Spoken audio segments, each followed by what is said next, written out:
Welcome to the Crystal Coach Show with me, your host, Anahata, helping you live every day with clarity, guidance, and practical wisdom. Are you feeling overwhelmed, anxious, maybe disconnected? Do you ever feel like you don't know how to live a life of peace and joy? I am Anahata Roach, the Crystal Coach, and during this show, we channel divine wisdom through stories of service, spirituality, and stones for self-care. The Crystal Coach Show leaves you with a feeling of connection and the clarity it takes towards becoming the best version of yourself as you hear from thought leaders and many others to help you ignite the crystalline nature of who you really are. Stay tuned. The Crystal Coach Show starts now.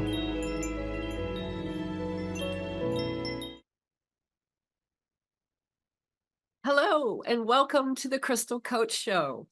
I am your host, Anahata Roach, and I am so pleased that you're here joining me today. I got so much to share with you. It's just incredible. I just returned recently from a magical trip to Egypt. Spent 2 weeks there, did all the things, all the places. And throughout it, I was faced time and again with programmed fears popping up, getting in my face, getting in my way, being called to attention so that I may clear them. That was part of my journey to Egypt. And so today I want to talk about facing your fears, but finding joy by facing your fears. I have come back with an ability to tap into this unconditional love from Source that is with me always. I was the one putting barriers in front of it. It's always there. And are some of my foibles still there? My need to control and my need for, getting everything perfect and all that sort of stuff. Those are things that I am still working on. But am I afraid by them? No, no more. This has been a transformational journey for me. And I'm so happy you're here so I can share this with you because I feel like my journey is going to resonate with a lot of you. Fear is just so pernicious. It's just able to get into all of the nooks and crannies of your life and your mind and your consciousness. And you can really find yourself unexpectedly caught in its web. I mean, just unsuspectingly, really. And you're unable to really easily extricate yourself from this grip. But what does finding joy have to do with fear? I really want to talk to you about this, about where I have been and how I've been able to unlock this expansion of consciousness, this willingness to trust and finding the pure joy that has been there for me and that I've been seeking for such a long time. So if you've been feeling stuck or overwhelmed by the grip of fear, I'm so glad you're here because we're going to explore new possibilities for manifesting your best life by facing your fears and choosing to override them. So let's get started. So I had fears coming up around even taking the trip. I didn't even know if I was going to be able to. I've spoken about this before, but I am a caregiver to my disabled husband. And so if I was going to go anywhere, I was going to need to have care for him first. That had to be the first thing that I had to take care of. And once I had that locked in, then I could go and make my plans, right? So I set everything up. I got, folks for 24/7 care. And I was, getting ready to go. I had started to put my things together. Again, all of these well-meaning people, when they found out I was going over to the Middle East, were just really oh, you don't want to go there. It's too dangerous. Please be careful. Oh, I can't believe you're going. It's this. Are you sure you want to go? And all of these fear-based things coming at me, trying to get me to change my mind and not go. I mean, I have done this before. I've tried 3 times to go to Egypt. And all 3 times I chose because of fear not to go. So this time I was more, determined. I mean, my spirit guides were really like, you're going this time. And so everything was kind of plucking into place, just dropping into where it needed to be, especially with the caregiving stuff. So that was cool. But about 2 weeks, 3 weeks before I was to leave, I'd already got my everything was already secured. The trip had been paid for, my plane tickets had been paid for, all of that. And my one person that I really counted on to be able to take a lion's share of this caregiving called me up. Well, didn't even call me. I had to find out like secondhand, and I called him up. I'm like, were you ever going to tell me? His back had gone out, and his surgeon had called and said, we've got an opening. You're going to go and get your spine fused. You got to get your back fused. And that was 3 weeks before I was to let, and there's no way he was going to be able to pick my husband up and help him transfer um, out of his chair to the bed, etc. And so I really was distraught. I didn't know. All this fear came up, and I was like, how am I going to go? I'm going to, at least I have trip insurance, but I just knew I was going to be able to go. And all of this was just coming up and just really testing me. And I finally just said, wait, I have trip insurance. I don't need to be afraid of losing money. I know this is covered. I've got it canceled for any reason, trip insurance. So what do I need to do is just sit back, relax, and let this unfold the way it's supposed to. And sure enough, I got all, new shifts covered. That just people came forward that I never expected would be available and would be able to do that. And so it was like, yeah, I was supposed to be going, but I didn't get in my own way by being afraid that I wasn't going to find anybody, right? Because that would have been the very thing that prevented me from going. If I had really sat there and really vibrated that frequency of fear of not being able to find anybody to care for my husband. But instead, I let it go. I let go of the, fear of losing money. I let go of the fear of not having someone to care for him. And lo and behold, 2 weeks before, everything was back in place with a new schedule and a new team. But it was okay. It was okay. And so I left knowing that he was going to be very well taken care of. And that fear was no longer part of the vibration I held for myself. But then there's always that fear of travel. Do I get to, I'm going to have to change planes after a 13-hour flight. Am I going to be able to get it done? And then arriving after this 13-hour flight in economy. I'll never do this again. In economy, where I was, I'm 5'10". I was unable to move, and I was exhausted.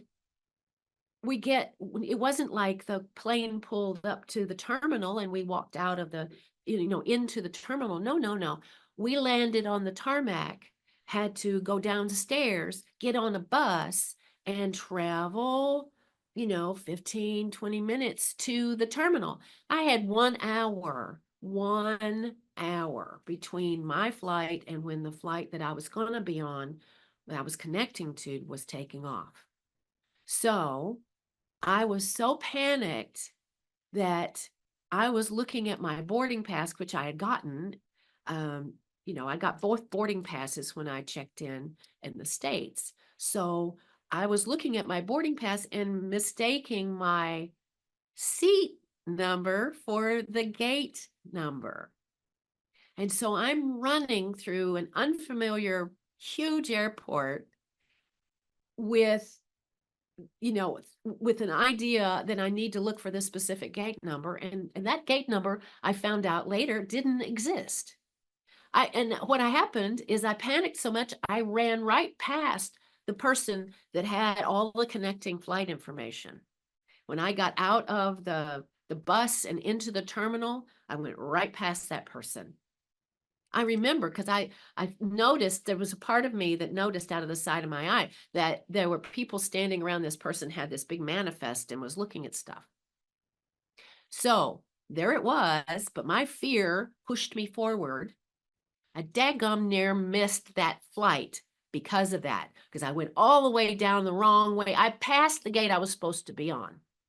And so I'm kind of running back and I'm almost, I'm sweating because I've been running. I've been running miles, it feels like, because this airport was huge. And pardon me. And then there was actually somebody, the gate person was like standing out there looking for me and I'm waving. And so they get me in and they shut the door. I'm literally the last person on the plane. And I sit down and I'm just exhausted. And why did I do that to myself? Because I was afraid. Because my need to know and to control, because they didn't tell me what gate I was going to be at. Because that was going to be almost another day before I could get to that gate. So, yeah, that was like another fear that had to come up, that had to be addressed before I could even step foot in Egypt. So with these two fears checked off in terms of being processed, I went ahead and I'm so grateful to myself for having booked myself an overnight in the hotel near the airport. So, and I'd come a day early so that I could sleep and kind of catch up on the different time differences. It's a full 24 hours plus 8 hours from where I was. And I'm sorry, I've just been kind of getting over a cold. Forgive me. So I had been there, so I had an arrangement where someone was going to meet me from the travel agency and they were going to, walk me through customs, and there's a visa stamp you're supposed to get and all that other stuff. So I got walked through customs. I got taken to someone who was going to take me to the hotel. Got to the hotel. They didn't have my reservation. The travel agency had done this. And so I went through another round of fear, worried that I wasn't going to be able to sleep for, and do what my body needed.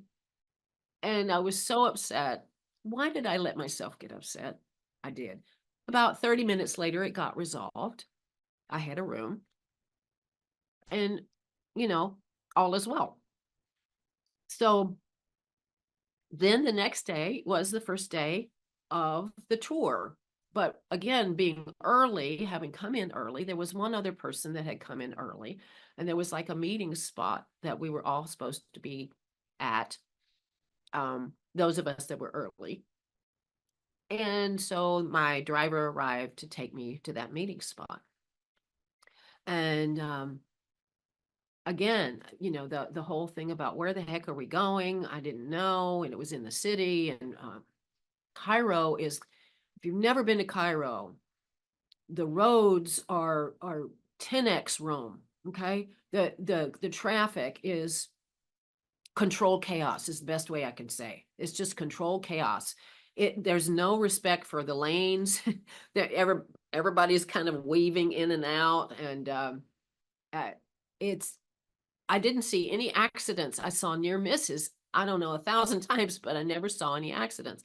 And so finally I just closed my eyes and I was like, and we just kept going and going and going. And this guy's like looking at his GPS. I said, "Are you lost?"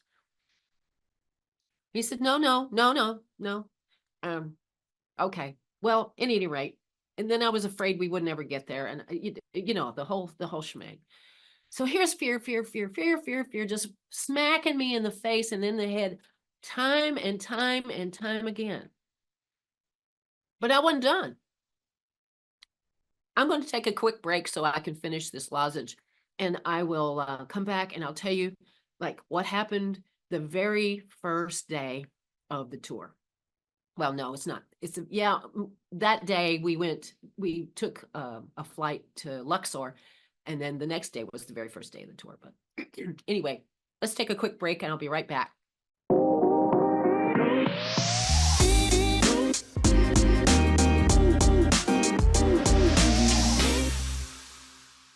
Hi there, welcome back to the Crystal Coach Show. I'm your host, Anahata, and we've been talking about all of the wonderful things and all the lessons that came up for me before I could even get started on this trip to Egypt. So to catch you up, I've made it across to Cairo. I have spent the night in a hotel near the airport. I feel refreshed and much more capable of dealing with whatever is going to be brought my way. And we meet the rest of the group at the airport.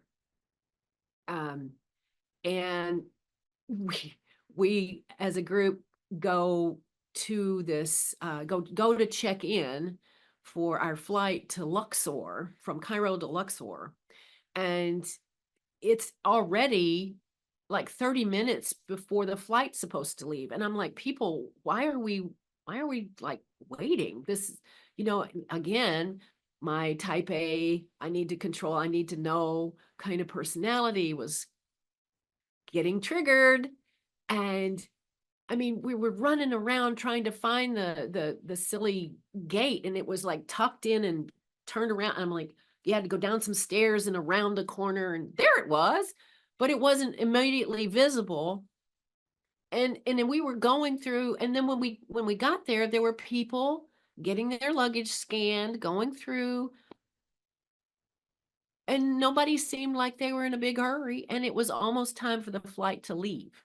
Well, what I learned at that point was, one, when in a foreign country, don't apply the standards that you are used to that country.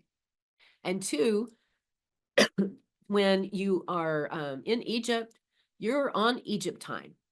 And that's basically what it was all about. We all got checked in, we all got scanned through, and told to go on over to and sit down and have a seat. The flight was an hour late. Boarding. So, so that was another thing that I had to learn to let go of, was this adherence to scheduling and the fear of missing out or fear of being left behind. No, that comes later. The fear of missing, getting, because of your own action, being, the flight taking off, right? So then that's the same kind of fear I had to deal with when I was in Doha and trying to change planes. But it was a little less than what that had occurred a couple of days before. So anyway, we get to Luxor, and it's late at night, and we all get checked in, and we go to sleep. And in the morning, that's when our tour actually starts. And so that was the morning that, this was, by the way, a spiritual group. We were on a spiritual quest. So this isn't your normal tour, right? So we had on our first day kind of a gathering of all the people that were going to be going on this tour, with our tour leader, who is one of my teachers, Patrick Ziegler. And I really encourage you all to look him up. It's All Love Sakam, and on Insta, All Love Sakam, and Facebook too. It's all hyphen love, and Sekhem, All Love Sakam. The work that he and his wife Serle do is just amazing. So anyway, the first thing that we did was to connect as a group and um, work some energy of like the energy of the traveling and the energy of all of the other stuff we brought with us and trying to let go of all that. And then to really kind of connect as, we are all strangers on this journey. And then by the end of the journey, we're not strangers anymore, but collectively looking around the room and saying, okay, these are the souls that were called to come on this journey with me. And so there's something that I'm going to be receiving from just about every one of them. Um, and that was a beautiful thing. That was truly a beautiful thing. Then later on that day, well, actually at sunset after dinner, we went, this place was on an island in the middle of the Nile. It was amazing and beautiful. And we went outside and gathered near the river. There was a big band of marsh before that. So we were as close as we could get. And we watched the sunset with intention. And that was so beautiful, just to receive that solar energy from the Nile, reflecting from the Nile, and to be in this mother country, where it all started. And it is just, I can't describe that. That just started, that teed off the trip for us, in that it really made us feel connected. So the next day we go to the Valley of the Kings, and we are visiting all these different temples, and these are actually funeral palaces, and um, some of them are cut into the side of the mountain, so they're like cave-like things, and some of them are structures that are built out of the mountain, carved out of the mountain. It's just an incredible visit if you've never been. And I have to tell you that if you've never seen any of these structures, these ancient structures in person, and only seen a picture or a video, you cannot begin to grasp the vastness of these structures. And it just blows you away. It's like, my God, people built this and carved these mammoth structures out of the rock. And it's beyond anything you could ever try to imagine. Just as I say, it's just the immenseness of it. You have to be there personally. But at any rate, that's what I received.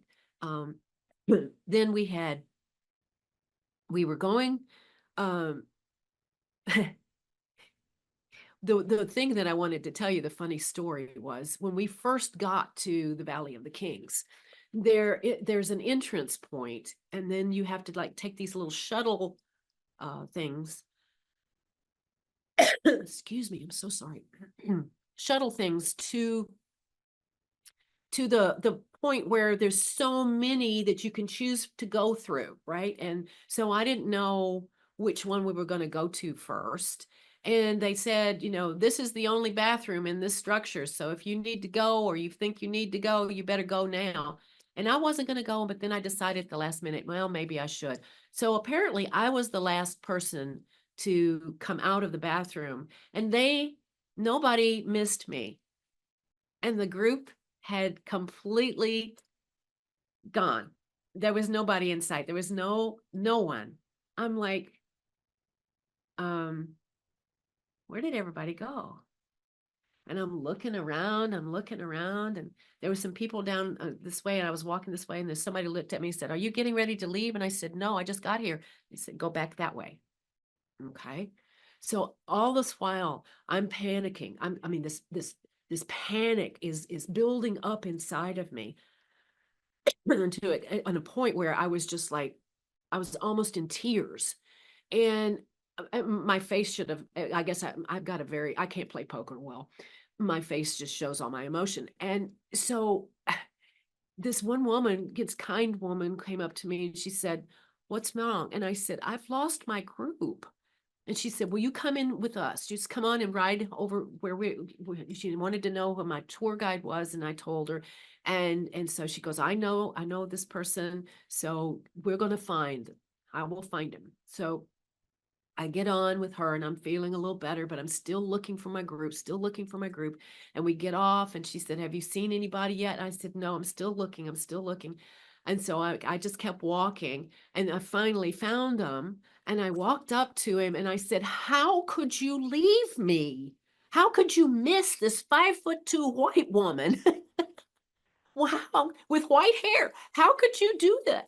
And he's like, well, I told so-and-so to stay there for you.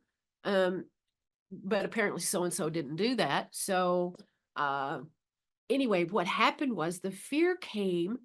Oh my goodness, this is how long we hold on to stuff. I am a 6-year-old little girl who just started first grade. And I'm walking to school with some other older kids. And the thing is that my mom and the other moms had kind of done was the older kids were going to be where, they were going to guide me. They're going to be like with me to go to school and to come home. Well, that worked really well for the first couple of days, but I really hadn't gotten the route back in my mind. And like the third day, they thought it would be so funny to run off and leave me. So they run off and I'm running fast and my little legs are running past them and like, wait, don't leave me, wait. I'm just sobbing. And all of this came back, all of this fear and just the devastation of being abandoned and just, and being alone and just, oh my God, that came up full force for me to clear. I'm a type of person that in a crisis, I can get it done. I may feel panicky, but I'm going to get it done, right? And then after it's all over, after it's been resolved, I just boo-hoo. Well, I boo-hooed. I'm a big girl and I boo-hooed. And, some of them, the people were like laughing because I was, they thought to them I was silly, but to me, I was still my 6-year-old self. And my 6-year-old self had been scared and she had been afraid she had felt alone and abandoned. And that trigger was so fresh. It was just exact, like I was reliving that experience, that trauma. The end of that story is that some kind woman heard me bawling and stepped out of her house and said, honey, what's wrong? And I had been told not to talk to strangers, but I said, I can't find my way home. And she said, where do you live? And at that point, while I was approaching her house, I happened to look down another street and I'm like, I know where I am. All I had to do was walk just a few more feet and I would have known where I was. But I was standing there just in abject terror. And so, moral of the story is I found my way home. But in this timeline, as an adult with white hair coming into this same feeling, this same terror, and then finding my place again, finding the people that I was supposed to be with and not being lost anymore. I just completely fell apart. And so the big joke was, when we'd get on the tour bus to go to the next place, is Anahata here? They made a big joke out of, making sure that I was always back on the bus and I was always back where I needed to be. So, and by golly, I was always one of the first ones on. So they never really had to wait for me again, ever. So the moral of the story is here is another fear that right at the Valley of the Kings I had to address before I could enter the first place. It was just so challenging and beautiful at the same time. for me to have all of this, in retrospect, it's a cumulative thing, I've got this and this and this and this and this and this. Oh my God, there's a whole bunch of stuff I thought I was pretty clear about. No, no, no, we're always working, we're always clearing. But as long as we're here on earth, we have not found. I mean, that's our reason, is to learn and to grow. And we're always learning and growing. And don't ever find somebody who says, I've learned everything I need to know, and I'm going to be your guru. Don't trust anybody like that. Always look for people who are still learning, who still have teachers, who still do clearing work for themselves. There's the sign that there's another person out there that's working just as hard as you are to get to the point. And maybe that person is a few steps ahead of you so that they can reach back and help you to climb up. Okay. So just keep that in mind whenever you're looking for a teacher. Make sure that that person is still working on themselves, has done work enough to be clear, to be like 10 steps maybe ahead, to be able to reach up and, reach down and pull you up. But someone who says, that they've achieved, this level of mastery and they don't need to learn anymore is someone I wouldn't trust, frankly. So, okay, so that's the Valley of the Kings story. Eventually, all of this kind of clicked in my head. At first I was thinking, what is it? What's going on? Why is all of this happening? And then it finally hit me about, really, on the way back to Cairo. I mean, we went to so many different things. We got on a river cruise in Luxor, and we cruised down the Nile all the way to Aswan. And along the way, we saw sacred sites and did tours. And I mean, it was beautiful, it was wonderful. I loved that part of the trip. It was just great. Highly recommend. And then we went from Aswan to Abu Simbel, which is the furthest point, is almost to Sudan. It's that far south. But do you know that because the mouth of the Nile is in, it's gathering around Lake Victoria, I think in Tanzania. So the southern portion of Egypt is called Upper Egypt because it is the closest to the source. And the mouth of the Nile, which empties out into the sea at Cairo, is Lower Egypt. Cairo is in the northern part of the country of Egypt, and Abu Simbel is at the southern end of that same country. But yet that's Upper Egypt and Cairo is Lower Egypt. So now you know. I didn't know. But at any rate, that was a place below the Aswan Dam where the water is, closer to the source and it's cleaner. We actually had a water initiation. In other words, we went swimming, but with intention. We went swimming with the intention to feel the energy and the frequency of the Nile, and to bathe and to connect with the water there. And to me, that was one of the most beautiful parts of my journey, is because in that water, all of that fears and all the lessons and everything that I had been uncovering and trying to heal was released. And I was expanded into this place where I no longer fit in my body. I could feel my body, but I was so much bigger than my body. It was not even the truth. I actually was aware that, my turn was over and I needed to get back in my body to help somebody else have a turn. And I tried to come back and I tried to stand up and I passed out because my body wasn't I just wasn't connected. I was offline.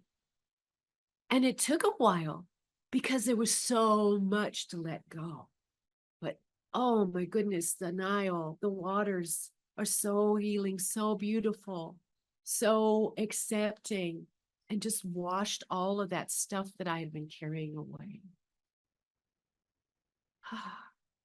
But wait, there's more.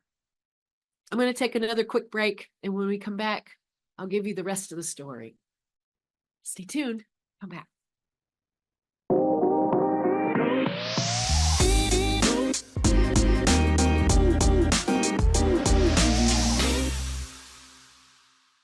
Hi there, welcome back to the Crystal Coach Show. I'm your host, Anahata, and I'm giving you kind of an overview of my amazing adventure and journey through Egypt, where I'm facing my fears and I'm washing them away, and I'm on my way to finding my joy. So I left you at Abu Simbel. Well, we drove back and by bus to Aswan and boarded a plane and went back to Cairo. And in Cairo was where we did all of the things on the Giza Plateau. We did all of the pyramids. We did um, the funerary kind of place, Saqqara, and it just really amazing, amazing structures and the step pyramid that was like the oldest pyramid. We visited that, and it's called a step pyramid because there's not an outside coating to it. It looks like little Legos all kind of stacked up. And that was actually a burial place for the pharaoh, one of them. There's so many. There was 30 dynasties in Egypt. When the pharaoh first started out, the pharaoh was a human but exalted, and then by the time the last dynasty died out, the pharaoh was the child of the deity. It was in fact a deity.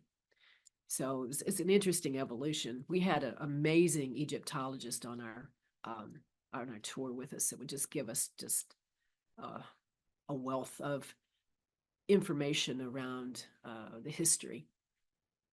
But at any rate, so now we're back in Cairo, and we're visiting all these different places, and we're going to a place where they make rugs, and we go to a place where they make alabaster bowls and lamps, and we go to a place that has spices. Well, that was in Aswan. But anyway, we also visited, in addition to all of these other places, these historical places, we actually got to see some of the other aspects of life in Egypt. And then the Egyptian spices, the spice shop was that was one of my favorite places, next to the oil shop, the essential oils. Oh my goodness.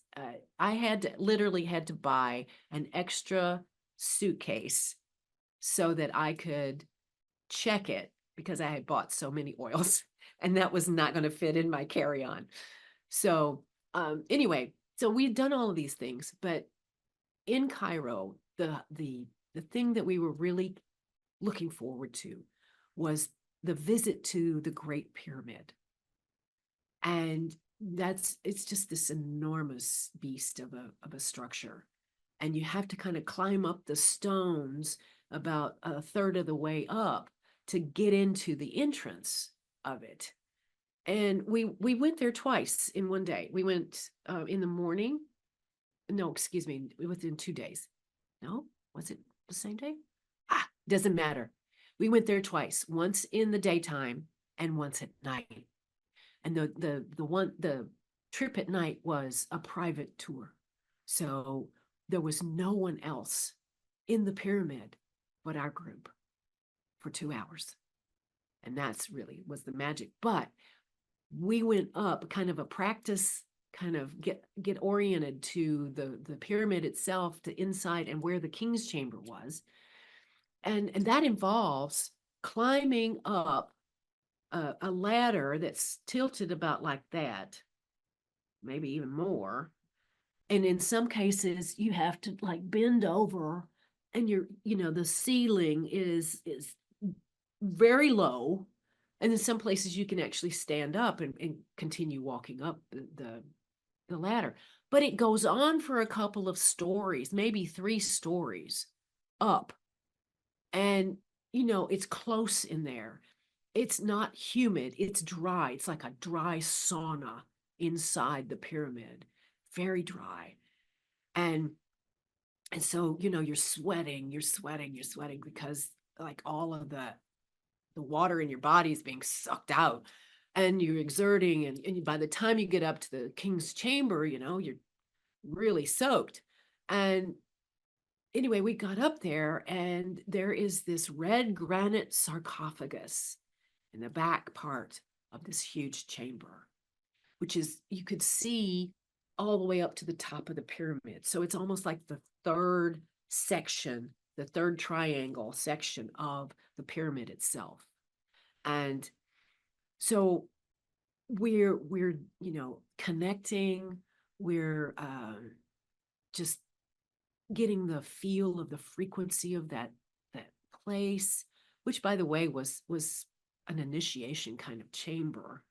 But we're just doing our thing, and as much as we can, because there's other people that are coming up and down, and regularly the Great Pyramid receives thousands and thousands of people. So we were just part of the larger amount of people for that day. So, we just did a small little connection, kind of setting in the frequency, setting the intent for our return.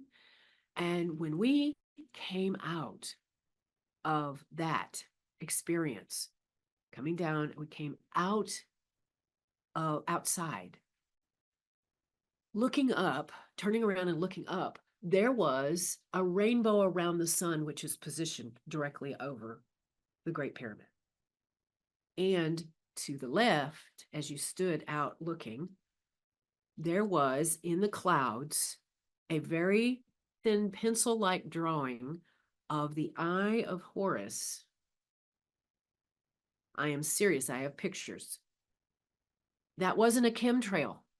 It was just there. And it was there to tell us that our intention was received. And the intention that I held in my heart was that I receive what I came here for, that I get, an integration of all of the lessons and the learnings and things that I needed to let go and to receive. So when we went back at night, there's no one there, there's no one there. And we have, we have to have like a police escort to get to the pyramid. We have to go through a lot of different bureaucratic channels to get where we're going. And, all of this had been arranged by the travel agency. So it was not like we were just showing up. Excuse me. Anyway, we get there, and we climb in, and of course we've all been through it. So we know exactly what we're doing. And we get up there, and now we have time. Now we have time to really connect. Now we have time to feel the energy of the place, to receive the initiation, to get that frequency that is there for those who are open to receive. And it just, we gathered around the sarcophagus and just toned and felt that incredible energy.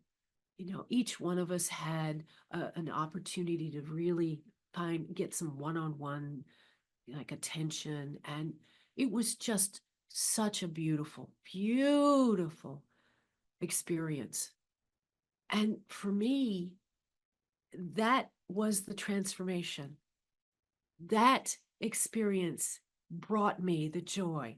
That experience brought in that open channel to the universal love frequency that I've had glimpses of. I've had moments when I would get that, but it's always like grabbing onto gray smoke. You can't hold it. It's too high a frequency. It's too ephemeral. Now I've got like this place where I can just open myself to it and I feel it. And it's just the joy that I have wanted and longed for after I knew years ago that I had lost it. It's here, it's back, it's available. And I am there, I am here back in my practice, and I want to share it with whoever feels called to receive it. It is just beyond words, much like what I've just talked to you about today. The whole experience of being in Egypt, of receiving, of having the lessons and being cleared of them. Your fears, if you can recognize a fear, if you can choose to override that fear with trust, which is so hard, especially for me, so hard to trust that the universe is going to take care of you. Trust that things are always being, the universe is always conspiring in our favor, right? It's always there for us. We're the ones that put all of the barriers in between it. It's there for us if we can just feel that connection and flow, to trust and to know that all is well and all will be well.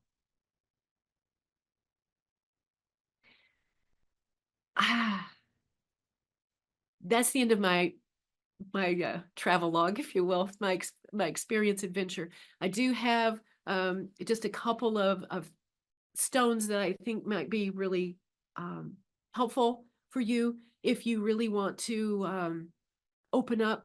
You want to get your intuition heightened. You want to face your fears and receive a clearing, or receive more of a recognition of what trust looks like, what allowing looks like, what surrender looks like.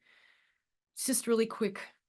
I've got several pieces of these, but the ancient Egyptians understood that lapis lazuli, this beautiful blue stone, and that has this pyrite inclusion, that means it's from Afghanistan. The Pakistani azurite doesn't have the pyrite in it. But anyway, this is that frequency of your third eye and your higher self and your intuition. And if you want to start opening that, start connecting with lapis. Also, this is selenite. Selenite is really wonderful to connect with for the higher frequencies and your higher self. It's also just a wonderful high vibrational stone. So you can connect with that and work in conjunction with the lapis to really open yourself up to receiving. And yeah, that's really cool. And then to bring things back down into earth, what they were telling me to show you is snowflake obsidian. Any kind of obsidian works for this. It's a very protective, but it helps you to face your fears and do it anyway. Any kind of obsidian is going to help you to do that. That obsidian is formed from, volcanic explosion, right? So it's got this, transformative kind of energy of the earth that helps to ground you, protect you, and help you face your fears and do it anyway. That's it for the Crystal Coach Show. Thank you for being along for the ride. And if you've resonated with any of what I've talked to you about and you want to work with me around facing your fears and clearing those out, I can help you. Send me an email at mycrystalcoach at Gmail, mycrystalcoach at gmail.com, or click on my website, thecrystalcoach.com. That's all for now. See you next month on The Crystal Coach Show. Take care. You have been listening to The Crystal Coach Show, helping you live every day with clarity, guidance, and practical wisdom. With me, your host, Anahata. Tune in every first and third Monday at 10 a.m. Pacific Time on TransformationTalkRadio.com, where we channel divine wisdom through stories of service, spirituality, and stones for self-care.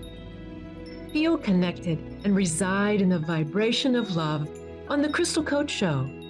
For more information and to become the best version of yourself, visit thecrystalcoach.com. That's thecrystalcoach.com. See you next time.